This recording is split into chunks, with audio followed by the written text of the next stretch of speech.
Kerjaan baru Rizky Bilar bikin Lesti Kejora nangis. Tangis penyanyi dangdut Lesti Kejora saat menyaksikan suaminya, Rizky Bilar, jadi model fashion show.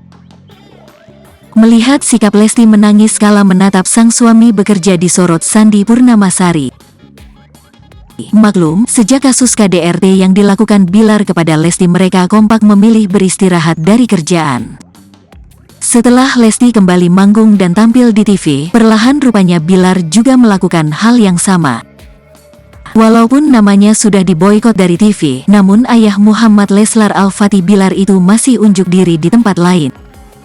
Dari penelusuran banjarmasinpost.co.id dalam Instagram pribadi Lesti Kejora, @LestiKejora, Minggu, tanggal 28 Mei tahun 2023, hari kemarin Bilar jadi model fashion show SAS Design.